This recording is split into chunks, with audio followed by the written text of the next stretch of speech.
a hospital.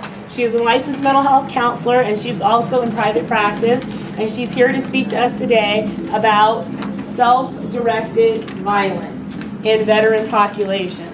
So she will be speaking to you today, and we're very excited to have her. All right, so what I'm going to be talking to you about today is a couple of things. The title is The Use of Uniform Definitions and Collaborative Safety Planning. So I kind of combined two topics into one. What you see here is the statistics, and I am sure that you have seen them. You may have seen them even several times today. These are the numbers that you see anytime you read a journal article, you read the newspaper, you go to trainings. We know that there is up as many as 32,000 deaths per year due to suicide. It's 11th leading cause of death. 20% are veterans. 18 veterans die by suicide every day. And then one of the latest statements that we've seen a lot is that in the first 155 days of this year, there were 154 suicides, which in the active duty. So that's one a day, which actually turns out to be 50% higher than the deaths due to combat. Okay. So you can see that this is a significant problem. But I'm going to be talking to you a little bit differently today about the numbers. We're going to kind of go outside of it and explore, well, where do these numbers come from? How do we know, that these numbers are accurate? What do these numbers tell us? Okay. And I will be honest with you. I chose this topic, and then as it approached for me to prepare, I was like procrastinating, and I'm like, why am I procrastinating? And I'll be honest, the reason why is it's not really a topic, And anybody who's presented before, you know that the last thing you want to do is present on something that's going to put people to sleep. And I will tell you, the first time I got training on this topic that I'm going to talk to you about, I was bored. And I was overwhelmed. I couldn't understand how it applied to me. And I wasn't really too sure whether it was going to be relevant for you. Let's see what my next thing is. Okay. So last weekend, went to the American Mental Health Counselors Association annual meeting and came across this journal, the April edition, and the very first article, the very first line says, suicide, an extreme form of self-directed violence. So there's the term, self-directed violence, in the very first line of the very first article. Second line, well, part of the first line is a leading cause of death, okay, in the U.S. To reduce the numbers of suicide among its constituents, the U.S. Department of Veterans Affairs recently adopted the Safety Plan Intervention. Well, that's topic number 2. So that eased my mind. This is very relevant, right in the first line of the first article. So we want to, we're looking at the data. It's like, well, what do these numbers tell us? Are they accurate? What is being called suicide, is it actually suicide? Is it self-injury without the intent to die? Are there things that we're calling suicide and maybe the person didn't have the intent to die at all? And then lastly, how are we going to help a person who engages in self-directed violence stay safe? All right, so the Center of Disease Control and Prevention created what is called a taxonomy, a new definitions for defining self-directed violence, suicide behaviors, self-injury, that kind of thing. What I'm going to do is your clipboard will have a decision tree, and we're going to go over that very quickly. I don't want to bore you on this topic. I really want to give you more of an introduction to it so you understand it, because you're going to start seeing these terms. All right, so we'll go through that, and then we're going to go through the safety plan. So the Center of Disease and Control and Prevention, part of their job is to collect data. They collect data on everything from dog bites, asthma, car accidents, domestic violence, and of course, suicide. And their work is to collect the data, look at the research, to learn more about it, and to, of course, develop programs for prevention. Well, what was happening is that they were finding it was hard to find terms or a uniform set of definitions for self-harm behaviors or suicidal behaviors. Where do you think that they get their numbers from? Any ideas?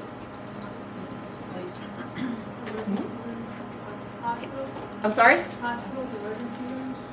They get their numbers from charts, clinical charts, research that others have done. They get their numbers from autopsies, medical examiners, family accounts, self-reports, of course, psychological autopsies. And what they were finding was this.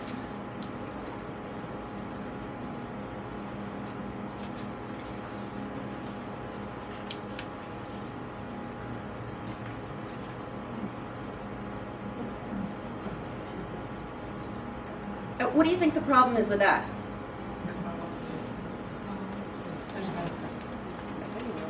Got some more.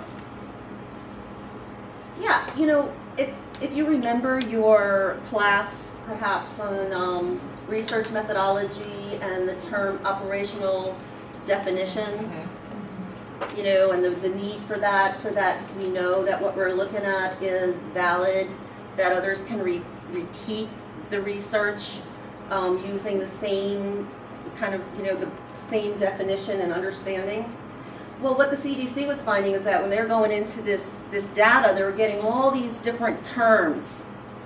So we don't know 32,000 people committed suicide. How many of those numbers are people that maybe engage in some self-injury but didn't intend to suicide, but they're in those numbers? How many people who maybe intended to die by suicide, but it was judged as some other thing, are not included in those numbers? So they formed work groups and committees, and they started to develop the uniform definitions. Okay, and so this is the reason why. Of course, provide terms and definitions that are clear so that we all are talking the same language, researchers and clinicians. It's going to improve the accuracy over time. This is not going to happen overnight. Of, you know, collecting data, then be able to understand our clients, their behaviors a lot better, and we're going to be able to better assess for risk, and I'll show you why as we go through it. So what the CDC did is they published this document, which you can get for free online, and at the end of the presentation there's a website, you can download it and print it out, of all the work that they did and how they classified each of the behaviors. Right? I think it's like fresh off the presses, 2011. It's going to be a while before we actually see this, you know, in the research, when you're reading research studies. But again, here it is, April 2012, and it's already in, you know, in the journals. All right. So the first big thing was determining, you know, is it suicide or is it not? So they set up these two categories, non-suicidal and suicidal. All right.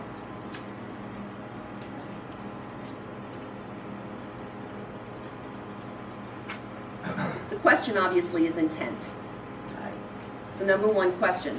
Did the person engage in the behavior with the intent to die? You know, did the person know that if they engaged in this behavior, it was likely, or that there was a high chance that they could die? Did the person communicate their intent?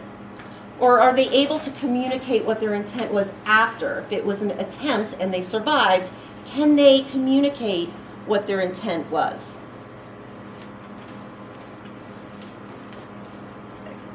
This is important because did the person believe that the behavior would die, that they would die? I'll give you a couple of examples. Somebody could have taken a whole box of cough drops.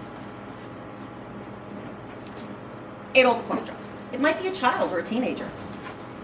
And you ask them, why did they do it? And they say, well, I thought that I would die. That's a suicide attempt. You might know that eating 25 cough drops would not result in their death. But if they believed that it would, it's a suicide attempt. Another case that we had last year was somebody who was known to have a psychotic disorder. Came into the emergency room, his head was beat up. He hit his head with a hammer. The assessor put it down as a suicide attempt, and they wanted us, the suicide prevention team, to provide services to him. But if you read a little bit more, what you hear, what he said is that he believed there was something in his head that was killing him, and he didn't want to die. He wanted to get rid of what was in his head. So yes, hitting his head could have very well resulted in his death, but his intent was not to die. His intent was actually to live. So that is not a suicide attempt. But in the chart, the assessor put suicide attempt. So that's a really good example of how, if they're pulling that information out, that could be a number that's added that's not valid. Okay. So we're going to go through a few case studies here and discuss them. First, we have John. He wrapped a rope around a rafter in his garage. He climbed on a stool. He put the rope around his neck. His wife entered the garage just moments after he jumped off the stool and was able to cut him down. He required hospitalization. Now, if you look at your clipboard, you're going to see this decision tree. And I know if you're sitting there going, oh my gosh, what is all of this? I can't wrap my head around it. I know you're not alone. That's what I thought. Really, that's what I thought. And I don't expect you to be able to. This is not a test. Absolutely not. But just to show you as a guide, where you can use it right now and to kind of take a look at it so you can see where I'm going with this. You have somebody who engaged in self-directed violence.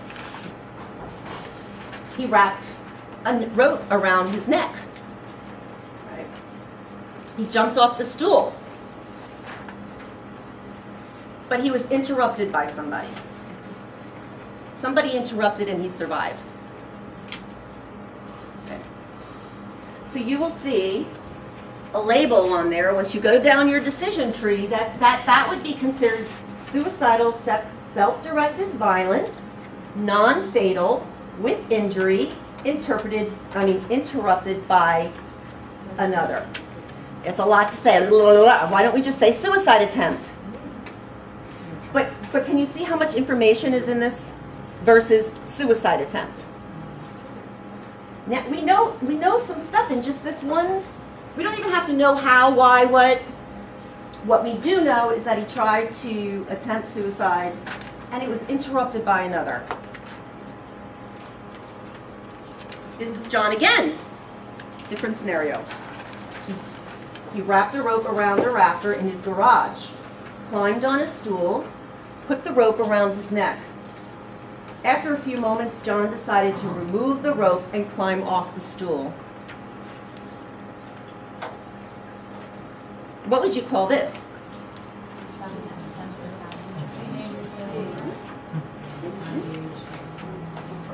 It's self-directed violence. You might think, well, this is not, he didn't jump, he didn't actually do, it's still considered self-directed violence. He sat there, he stood there, he put the rope around his neck. It was non-fatal, it was without injury, and it was interrupted by self. Now, just to show you why this would help us, particularly clinicians, if we're engaging in assessment, what is the difference between John number 1 and John number 2?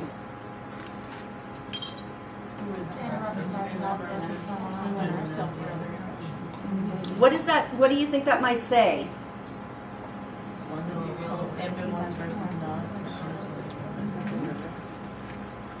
Anybody else? Maybe he was practicing. That is definitely one of the possibilities. Rehearsal. You know, it says something about, certainly about intent and level of risk. Well, certainly John, too, is at high risk. We're not going to doubt that he's not at high risk. He got up on that stool. He put that rope around his neck. Right.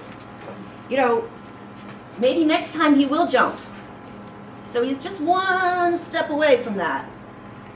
But John number 2, he jumped.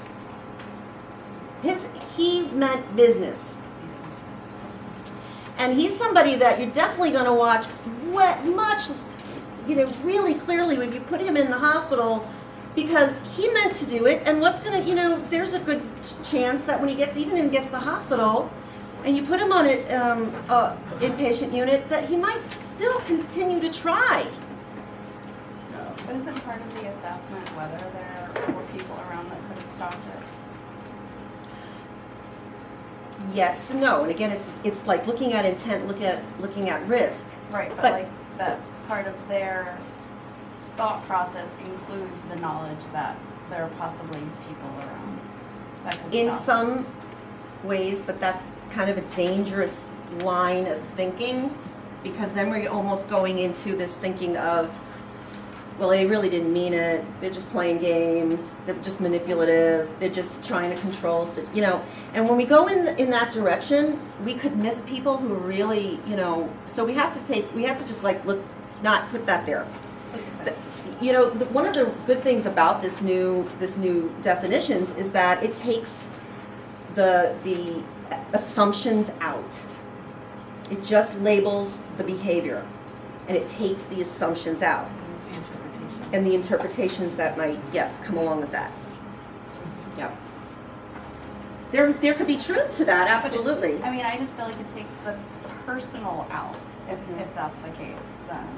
Also, the personal you may work with on a clinical level and 101 with in therapy, but in assessment, you know, I don't know if you want to take that risk, because you really don't know. You know, that might be a clinical issue. And it could be real. You know, I'm not doubting that. I'm definitely, it is true. It's just when you're at this level, when you're trying to assess risk and, you know, determine the level of care that they need and restrictiveness and all of that, you don't want to really at that point add those kinds of assumptions, because you could be wrong. No. All right. So we've got another John number 3. John reports that he's having suicidal ideation with a plan to hang himself. He went to the local store and purchased a rope.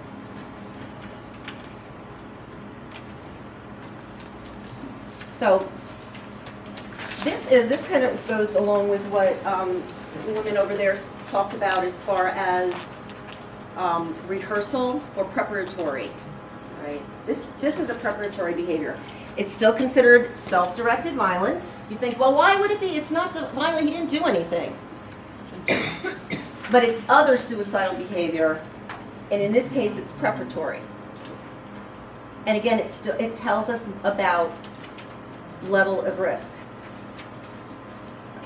If there's a different line of thinking when somebody says, you know, I'm having thoughts, and you know, I think about maybe I would hang myself, and I think about maybe I would jump into traffic, versus I'm thinking about ending my life and I bought a rope.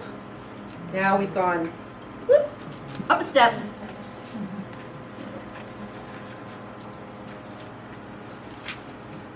Okay, we got that. There we go. All right. Paul drove to the Skyway Bridge, parked along the side, sat for a moment on the ledge, and then pushed himself off. His body was recovered by a fisherman passing by. Fatal. Fatal. Self-directed violence. Fatal.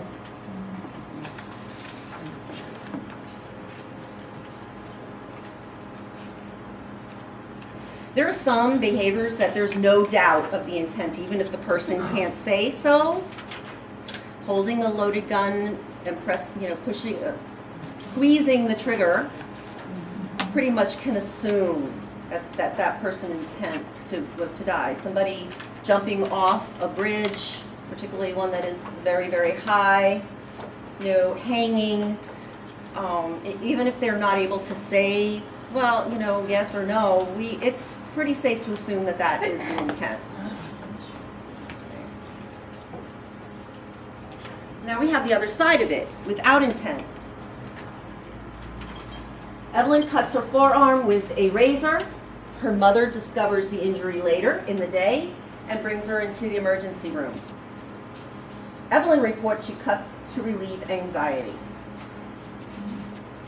Now, I've seen this in the chart. I have seen people write suicide attempt for this case, for this type of case. And again, if somebody, a researcher is drawing data out and they're just like looking for keywords in the data and they see suicide attempt, and they're not reading all of everything. They're just looking for these keywords. They're pulling them out, and now this case gets included in the numbers. So we know that it is a non-suicidal self-directed violence, non-fatal with injury. It's still self-directed violence. It's violence targeted towards herself, but she did not have intent to die from it. Her intent was to relieve psychological pain, to relieve stress, relieve anxiety.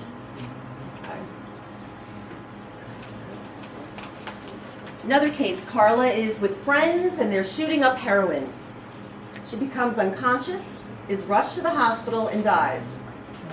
Friends report that they were all together as they'd done before, and Carla had not expressed any suicidal thoughts.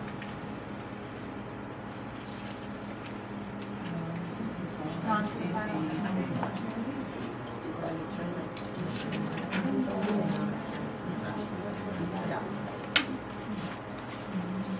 There's enough that you could make the assumption that it wasn't with intent to die. And this sometimes, if the person survives, you might have to ask the questions. Another case point that I had a young veteran who had a heroin addiction, and in a course of a month he had come into the emergency room. Family had brought him in. They found him unconscious with the needle still sticking in his arm, like 3 times in a month. And the attendings were saying, it's suicide, he's suicidal, and I'm like, I don't think so. And so I went down and I had a chat with him, and I asked him really directly, when you stuck that needle in your arm, did you hope that it would kill you? No. Did you know that it could kill you? Yes. Did you want it to kill you? No. He's not suicidal. He's at risk of dying. No doubt about it. He is engaging in self-directed violence. No doubt about it. But he's not suicidal. He needs help. Just not necessarily in my program, the suicide prevention, not my program, but certainly a program. He needs help. So we have another one with addiction. Jimmy is known by his family to be addicted to pain pills. One evening, his girlfriend finds him dead. It's determined to be an overdose. Undetermined. Maybe it was. Maybe he had enough, and he took more than, he took more believing that it would end his life, and it did. But we don't know. So that would be labeled undetermined self-directed violence fatal. And it wouldn't be necessarily included in the data for for numbers of suicide. They may be able to, once they start to get this data, have another group of undetermineds. No. Donna is found by her husband sitting unconscious in her car. The garage door was closed, the car was running. Donna was rushed to the hospital, however, she's been unresponsive for several days.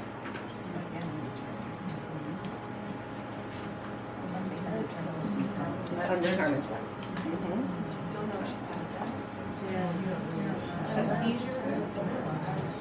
See how everybody's got, well, it could have been this, and it could have been that, and it could have been this, and it could have been that. That's right. Nobody, we don't know, and we won't know unless Donna, is able to tell us. Maybe she had a really stressful day. She came home and she fell asleep. Or I heard somebody say a seizure. And so it wasn't her intent to die at all. If she dies, it could possibly, somebody could assume it. And again, it could be put into the data. Or somebody could assume that it was an accident and it wasn't a suicide and it won't be included in the data. But again, it's about, it's about getting away from the assumptions and the evaluators or those people who are recording this data that will be used later. Getting away from the assumptions and just describing as concretely as possible the behavior and the outcome.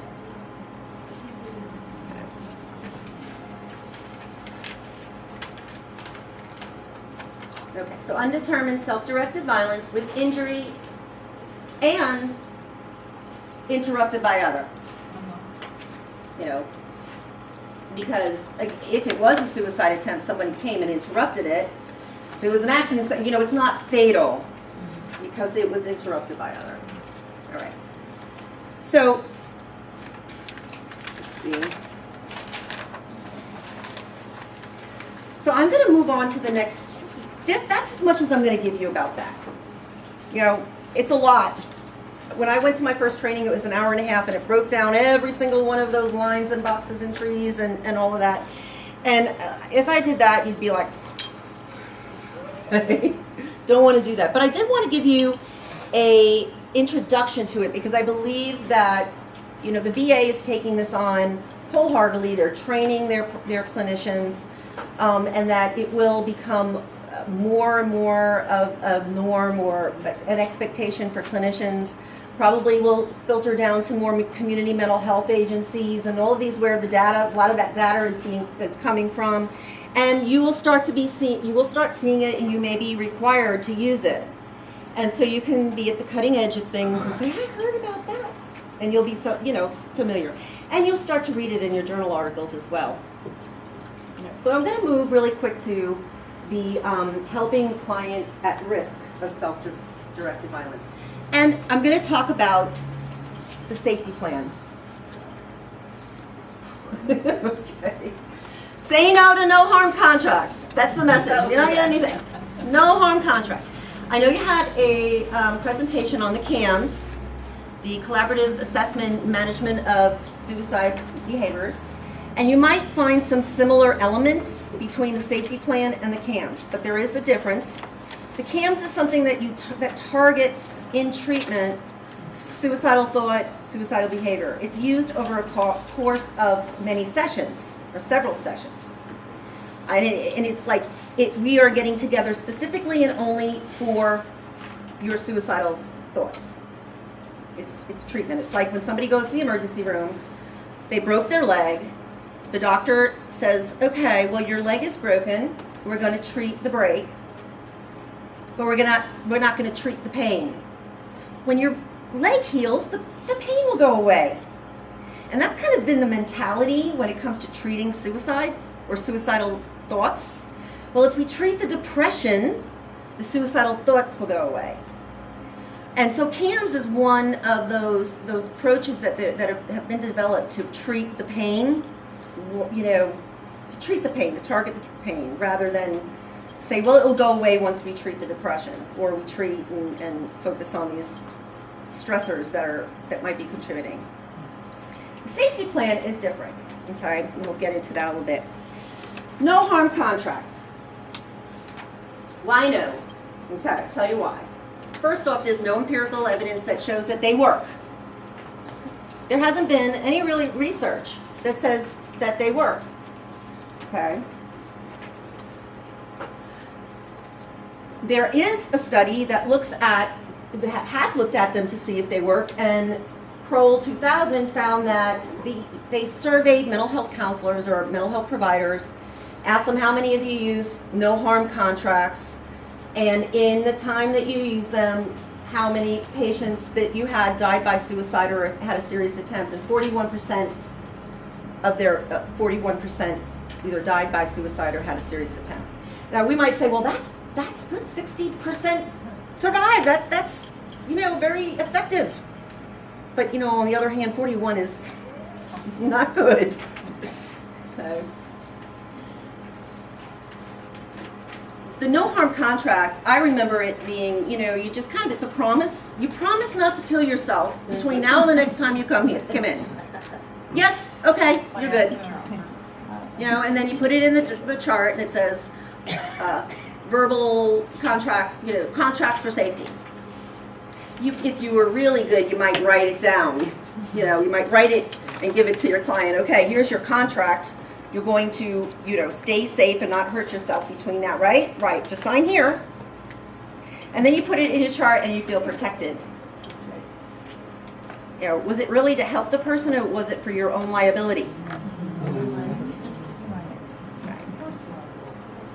And then, you do your every session. Did you think about suicide this week? No? Oh, okay, move on. Okay. So, the safety plan is another option. Okay, safety plan is for people to use in various different environments. It's good for clinicians. If you do a risk assessment and you determine that the person is at moderate to high risk, then do a safety plan. If you are an assessor in an emergency room doing crisis intervention, it's a great thing to do the safety plan. If you are an evaluator, say outpatient intake, and you know that you're not going to be the primary person to work with the client, but you can see based on that initial assessment that the person may be at moderate risk, you can do a safety plan. So it's short term, it's not treatment for suicidality, but it's crisis intervention, right? And there are, of course, the first part is the risk factors, and then there's 4 parts to the safety plan that we'll go over. I'm not going to get into the risk factors too much because that takes a whole presentation in itself. You've seen them actually, let's see, on the table outside. In the other room I have left this for you to pick up that goes over how to do a risk assessment. So, there are certain factors that put a person at higher risk. Certainly, if they had a prior suicide attempt, that puts them at a higher risk. They are more likely than those who haven't to try again. If they're having thoughts about suicide, obviously they're at more risk than a person who isn't. When we talk about military specifically, combat exposure, TBI, PTSD with depression, the research shows that PTSD alone is not necessarily a risk factor. But when it's combined with depression, the person has PTSD and depression, now the risk goes up. And of course, substance abuse disorders. A great number of persons with substance abuse disorders will be at risk of suicide.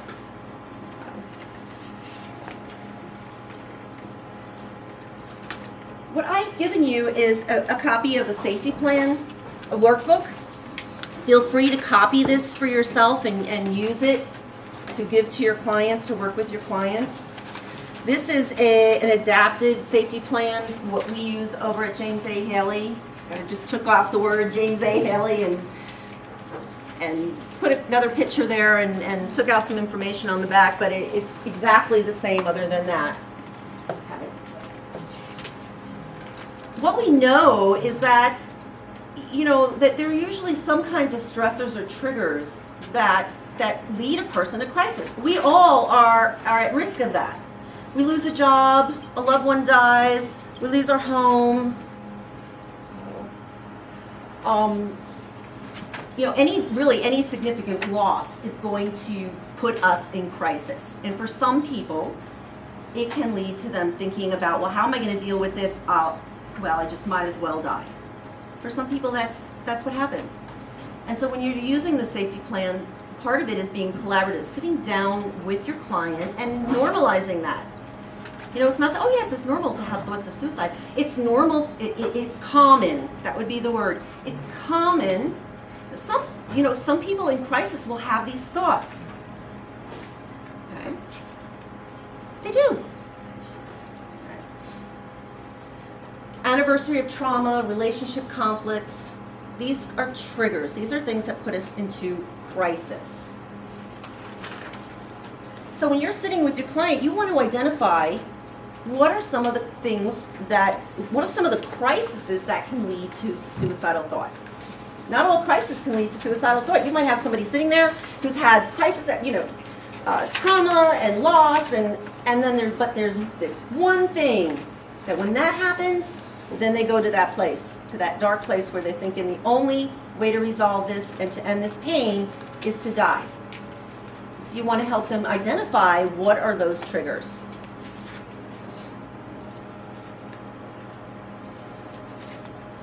Next piece of it, and again, you're working collaborative, you're sitting next to your client and you're looking through this workbook and you're saying, okay, let's identify what your warning signs are. What are the things that will tell you or indicate to you that you are at risk, risk of self-harm or self-directed violence? Well, certainly if you're having thoughts, you're at risk. If you find yourself isolating, you have depressed mood, you are sleeping more than usual or not sleeping, your appetite is disturbed in some way, you're feeling agitated, your tolerance for things is lower, more easily angered, forgetting to take medications, not making your appointments, skipping appointments. These are all kinds of indicators or warning signs that that person is moving in the direction of that danger zone. In the workbook, there's a whole list of things, much more than are on the screen here. And you just, again, help the person identify what are the things that and they will tell you this. They'll sit there and go, oh wow, that's exactly what I do. I do isolate myself. I don't return phone calls. I don't want to eat. I start drinking more alcohol. It doesn't mean that you have a problem with alcohol, but you start to use it more. No, I am drinking more alcohol. And so these are the signs. They become aware that if this is starting to happen in the future, then they know that they are at risk. Okay? And they have to then utilize their plan. And that's the next step. Coping strategies. I tell people this all the time. I say, I know this is going to sound kind of silly, and because none of these things on this list is going to solve any of your problems. Nothing that you do here is going to get your house back, your wife back, you put money in your bank account, none of this. But the thing is, what this is about is to provide a distraction. There is a study, Wider 2005, that found that 75% of people who attempted suicide did so within the first hour. So from the decision to the action, it happened in an hour. Okay. Those who didn't attempt, who considered it but didn't act, 75% found that the thoughts and the urges dissolved within 24 hours. So what we're trying to do here and trying to help your client do is to recognize that, one, there are things that are going to put them there, and we're just going to be real about it. It's going to, it can happen, and if it happens, what are the signs that are going to tell you you're on your way there? And then what can you do to help you stay safe during that period of time? And finding ways to distract. Taking a walk, preparing a favorite meal, going fishing, playing a video game. Again, all of these things are just get your mind off of the negative thinking, all the things that are going wrong, the thoughts of wanting to escape.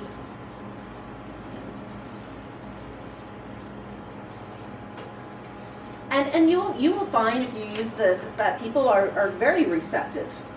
And they will even tell you, I do this, and it has helped me before. Yeah, and when I go fishing, oh my gosh, it's like my worries just fly away. It works.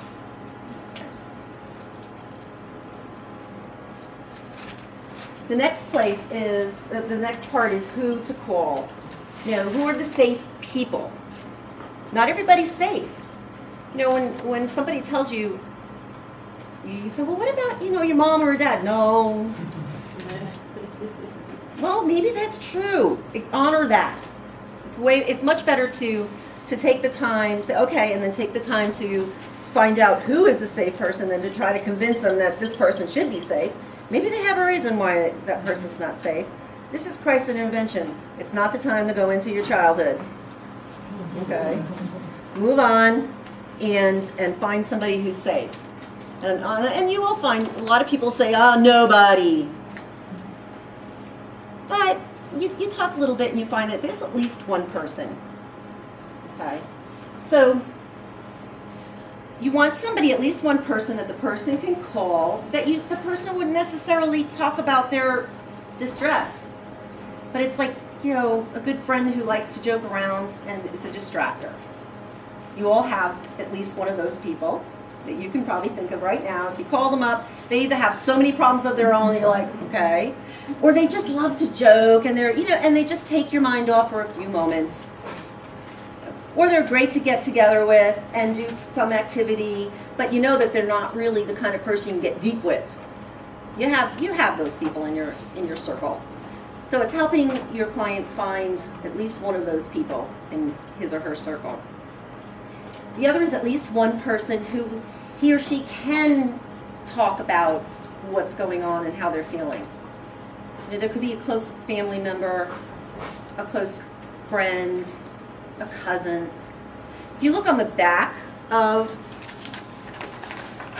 the safety plan, there are spaces for additional names and numbers.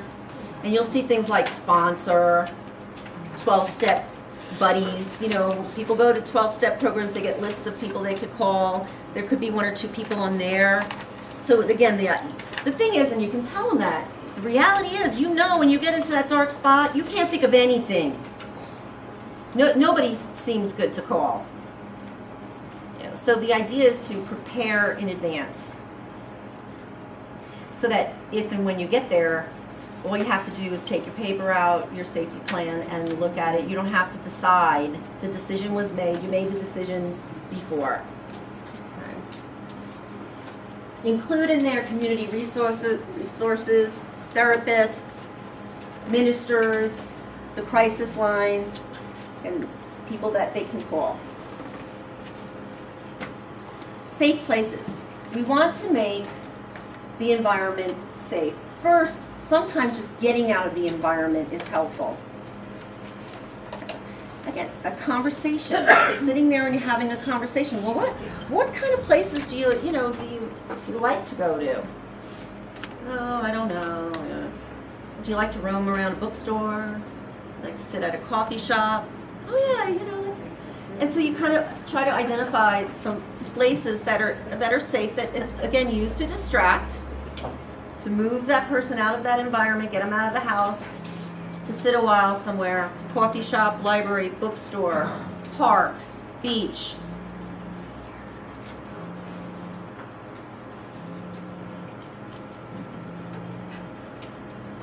Making your environment safe. This is in the home. No. First thing there says, give your firearms to a trusted friend. And especially when you're working with veterans, veterans love their firearms. They are not easily, you're going to have time. No, not my firearm. Okay. So you might have to be creative with the firearm. Okay. First off, again, it's about giving them back the responsibility. You're in a state of crisis right now. This is not going to last forever. You have the right to have your firearm. You're not, I can't make you give up your firearm. I can't.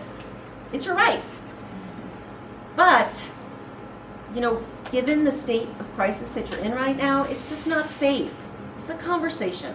It's not safe. Educate them. In that moment of despair that you may have and that firearm is right there, you could do in a moment something that if you didn't, if you survive it, you'll regret it. If you just hold off a little bit, 24 hours, those feelings most likely will pass. So you got to put some space between lethal means and that need or urge and impulse. Say you were seeing someone in your office and they have a gun at home and their plan was to shoot themselves. Would you then, during that session, if they allowed it, of course, get on the phone and call whomever's at home and lock it up? Because if you don't have that before they leave, you don't know if they're going to actually... Yes. Okay. Absolutely. Involve a trusted friend, family member or friend, last thing. Yeah. Absolutely. Sometimes they're not willing to do that, and you've got to really make a judgment call about the level of, risk and intent. That could be a place where you may need to initiate some additional help and placement into a hospital, because if that person's not willing to work with you, then that's kind of an indication that they are maybe not really at really safe. Okay. If they're not willing to allow somebody else for you to call that other person or bring somebody else in to help them, it's an indication they're not willing to really work.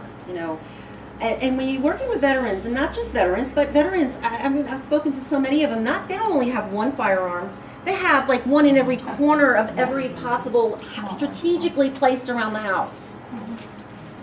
So they might say, "Yeah, I got a firearm," but you got to make sure. How many do you have? Okay. So, and you've got to be creative. Sometimes they don't want to give it up. They're pretty okay. I have a veteran who takes a picture of his kids on his firearm. He will not give it up, but he puts a picture on his firearm as a reminder of why not to use it. Okay. So you may have to be creative. Okay, remove the firing pin and put it across the other side of the house, in the garage, in the corner somewhere. Take out the ammo. Okay, so the last piece is, we're wrapping up. The last piece is that this is something that you really want to make sure that the person is going to use this safety plan. It's no good, you just wasted a bunch of time. What are the obstacles that might get in your way of using this? Is there anything here that we need to add? What are the obstacles? What can we do to work through it so that you are more likely to use it when you need it? You might have somebody, and this is something to go over the next time you meet. Again, this is not a whole session.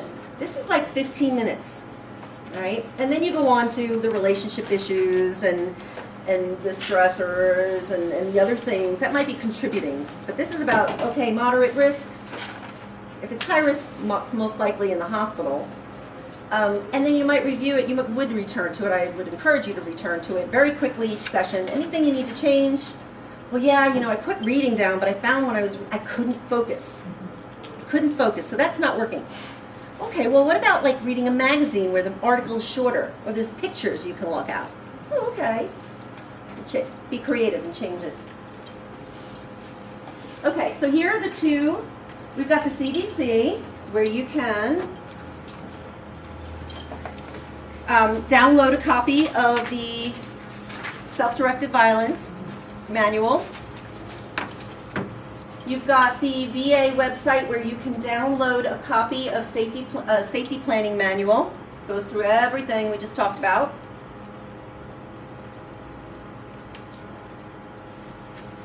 Got my email. If you have any questions or would like additional information, do not hesitate to contact me.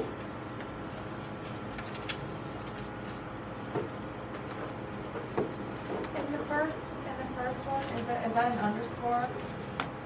Where it's a space between self-directed and violence? Is it supposed to be that you can have Well, guys, I have this PowerPoint, so I will copy these links out of there and email it to you so that you can just click on it. Oh, wait. I didn't want to do If that. everything works well, we will try to have by the end of It's an next week a underscore. website with all Underscore. the names of the presenters, their contact information, because truly this is a set of resources for all of us. Yeah. And remember the Florida Behavioral Health Alliance, that's the same, it's under the purview of the same sort of goal. So you will have all the connections, all the links, etc. So, All right. Lynn, Thank do you you. mind if, am I saying your name right, Saria? yes.